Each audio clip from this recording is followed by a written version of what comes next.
Hello friends, I am Nitya Sharma. Welcome to the Thool academy. आप हमसे जुड़ सकते हैं फेसबुक के माध्यम से, व्हाट्सएप के माध्यम से और टेलीग्राम के माध्यम से, जिसकी लिंक आप यहाँ देख पा रहे हैं। यहाँ हम बात कर रहे हैं भारतीय प्राचीन इतिहास की। पिछले लेक्चर में हमने इतिहास एवं संस्कृति के अंतर्गत मगध साम्राज्य के बारे में विस्तार से डिस्कस किया था। आज हम मगध साम्राज्य के राजनीतिक, सामाजिक एवं आर्थिक स्थिति के बारे में जानेंगे। यहाँ हम मगध साम्राज्य के जो प्रशासन व्यवस्था, जो राजनीतिक स्थिति कैसी थी, इसके बारे में, समाज में क्या व्यवस्था थी इस बारे में, और आर्थिक स्थिति मगध काल में किस प्रकार थी, इन सब बातों में आज हम क्लास में डिस्कस करेंगे। तो चलिए शुरू करते हैं। सबसे पहले हम बात करते हैं राजनीतिक स्थिति की कि मगध शासन में राजनीतिक स्थिति किस प्रकार से थी। राजनीतिक स्थिति की बात की जाए तो मगध एक महाजनपद के रूप में था। जैसा हमने पिछले लेक्चर में जाना था कि मगध एक महाजनपद के रूप में था, जो कि एक मगध साम्राज्य के रूप में स्थापित हो गया था, और जो कि करीब 200 वर्षों तक मगध शासन था, जिसमें कई परिवर्तन हुए थे, जो कि प्रशासनिक परिवर्तन थे, जो कि सामाजिक परिवर्तन थे। प्रशासनिक परिवर्तन की या राजनीतिक परिवर्तन की और स्थिति की बात की जाए तो यहाँ पर राज्यों का विस्तार था। मगध साम्राज्य की स्थापना के बाद ही जितने भी शासक आए, उन्होंने जो भी शासक थे, जो अजातशत्रु, महापद्मनंद, ये अपने संस्थापक, जो मगध संस्थापक थे, बिंबिसार, इनकी तरह ही इन्होंने राज्य का विस्तार किया और एक बड़े राज्य के रूप में मगध साम्राज्य को स्थापित किया, जिसमें कई राज्यों को मिला लिया गया था। जो महाबन जनपद के काल के समय जो 16 जनपद थी, वो धीरे धीरे मगध साम्राज्य में सिमटती चली गई थी और मगध एक बड़े साम्राज्य के रूप में स्थापित हो गया था। जैसा कि आप मैप में देख पा रहे हैं, मगध काल में लोहे के समृद्ध भंडार थे। लोह जिसकी हम बात करते हैं, ये लोहा उत्तर वैदिक काल से ही लोग इसको पहचानने लगे थे। तो जो लोह के जो खनिज भंडार थे राजगीर में, और राजगीर को राजधानी भी बनाया गया था। जब हमने हर्यक वंश की बात की थी, तो ये जो लोह भंडार थे, ये राजगीर से ज़्यादा दूर नहीं थे। तो होता ये था कि जो लोहा था, इससे विभिन्न प्रकार के औजार बना लिए जाते थे। तो जो ये औजार थे, ये मगध शासक इससे क्या होते थे कि प्रभावशाली होते जा रहे थे। उनके पास काफ़ी मात्रा में हथियार थे। तो जो अन्य राजा थे, वो भी इनसे उलझने से या उनसे युद्ध करने से भय खाते थे। तो इस प्रकार देखा जाए तो जो लोहा के समृद्ध भंडार थे, वो जो राजनीतिक व्यवस्था थी, जो प्रशासनिक व्यवस्था थी, उसको सुदृढ़ करते थे। मगध साम्राज्य में सैन्य संगठन राज्य को मजबूती देता था। यहाँ पर जो सैनिक संगठन के मामले में अगर देखा जाए, करीब 2 लाख पैदल सेना, जिसको पदाती कहते हैं, हुआ करते थे। 20,000 घुड़सवार हुआ करते थे और करीब 3,000 से लेकर 6,000 तक हाथी थे। तो मगध एक ऐसा साम्राज्य था जिसके पास इतनी बड़ी भारी मात्रा में सेना थी, पैदल सेना थी, जो उस समय पर रथ हुआ करते थे, घुड़सवार थे।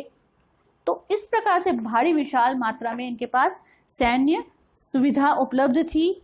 और मगध ही ऐसा राज्य था जो पड़ोसियों से युद्ध हाथियों के द्वारा करता था। बड़े मात्रा में ये हाथियों का उपयोग करता था युद्ध में। राजधानियों की बात की जाए तो मगध की दोनों राजधानियां, पहली थी राजगीर और दूसरी थी पाटलिपुत्र। ये दोनों ही सामरिक दृष्टि से महत्वपूर्ण स्थानों में थी। राजगीर की बात की जाए तो ये 5 पहाड़ियों से घिरा हुआ क्षेत्र था जिसे दोभेद कहा जाता था। मतलब उस समय पर क्या था, जो पहाड़ी पर बनाया गया था राजधानी को, तो इतनी आसानी से कोई वहां पहुंच नहीं सकता था, आक्रमण आसानी से वहां पर हो नहीं सकता था। ये एक तरह से दुर्भेद्य थी। दूसरी राजधानी थी पाटलिपुत्र। पाटलिपुत्र ये एक जलदुर्ग की तरह थी। जलदुर्ग मतलब जैसे जो मैंने पिछले लेक्चर में बताया है कि जो पाटलिपुत्र था ये गंगा और यमुना के संगम में बनाया गया था, तो एक जलदुर्ग की तरह था।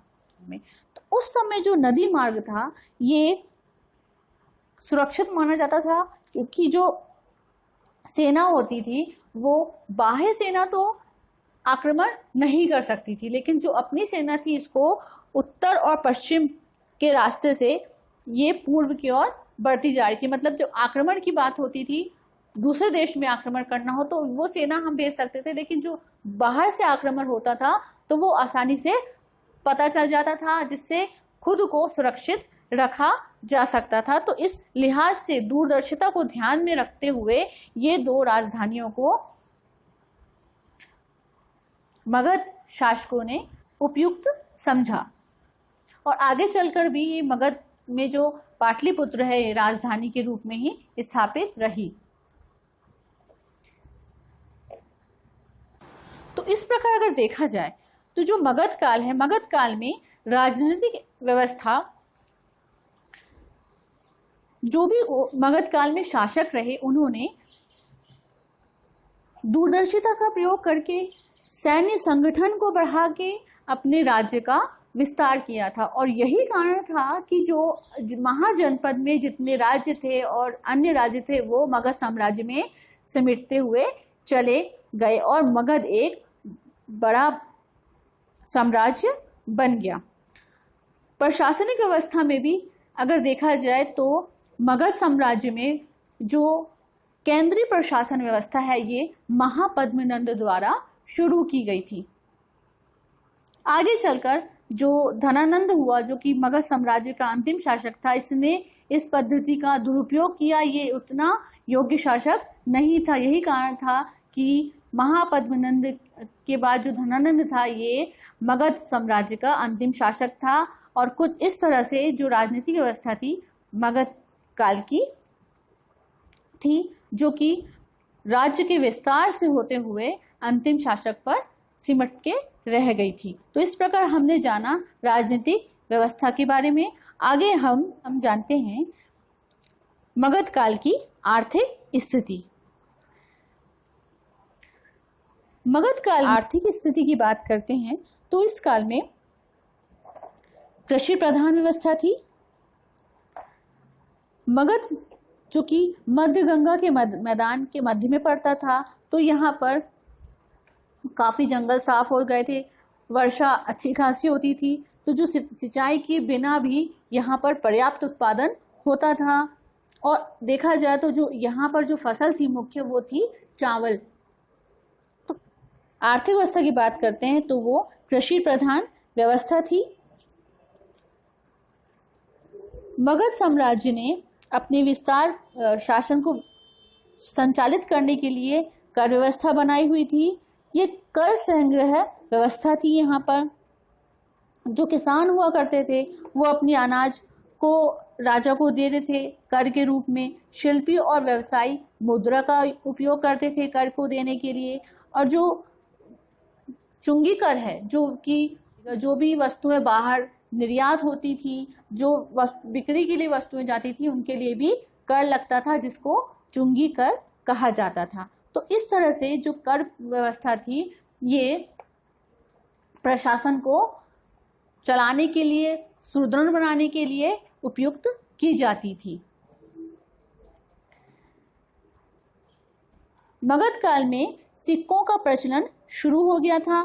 मगध के जो शासक थे इन्होंने धातु के बने सिक्कों का प्रचलन शुरू कर दिया था और उससे उनको काफ़ी लाभ भी मिला। भारत में वाणिज्य जो था, व्यापार था, ये प्रगति कर रहा था। ये जिसकी हमने बात की थी जब हमने बुद्ध काल में बात की थी, तभी हमने देखा था कि जो व्यापारी वर्ग है ये बढ़ने लगा था। तो भारत में जो व्यापार प्रणाली है ये न सिर्फ देश में बल्कि ये देश से बाहर भी व्यापार होता था, और जो चुंगी कर लगता था इसके माध्यम से भी प्रशासन में कर संग्रह होता था। तो जो आर्थिक स्थिति थी मगध काल की वो सुदृढ़ अवस्था में थी। आगे हम बात करेंगे मगध काल की समाज की स्थिति के बारे में। मगध काल में जो समाज था ये रूढ़ि विरोधी समाज था। वैदिक लोगों का प्रभाव पड़ने लगा था। ये जो भी वैदिक लोग थे, हमने उत्तर वैदिक काल की बात की थी, तो उस समय पर जो लोग आ रहे थे उनका मिश्रण होना शुरू हो गया था। मतलब कुछ लोग ऐसे थे जो कि ब्राह्मणवाद को मानते थे, कुछ ऐसे थे जो कि बौद्ध धर्म आने से उसके प्रभाव में आ गए थे। तो इस तरह से जो जातियों का मिश्रण था वो इस काल में देखा गया है।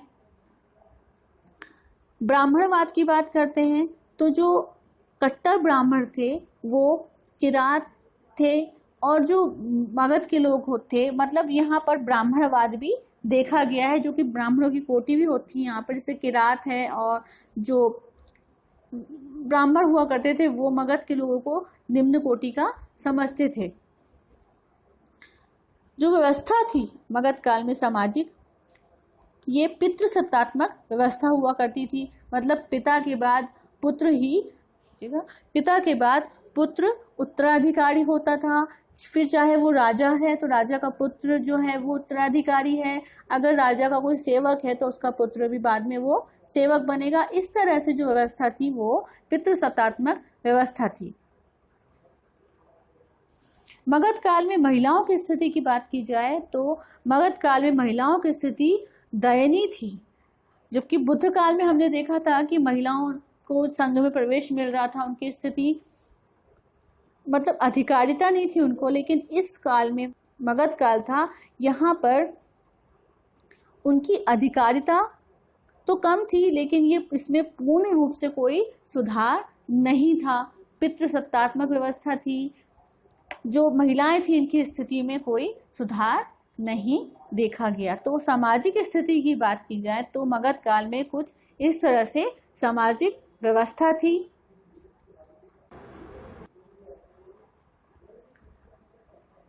तो ये रहा हमारा आज का लेक्चर, जिसमें हमने मगध साम्राज्य के आर्थिक, सामाजिक और राजनीतिक स्थिति के बारे में जाना। आगे हम मौर्य साम्राज्य के बारे में विस्तार से चर्चा करेंगे। इस वीडियो को देखने के लिए आपका बहुत बहुत धन्यवाद। आपको आगामी परीक्षाओं की बहुत बहुत शुभकामनाएं। अपना ख्याल रखें, अपनों का ख्याल रखें। मिलते हैं हम अगले लेक्चर में। तब तक के लिए जय हिंद, जय भारत।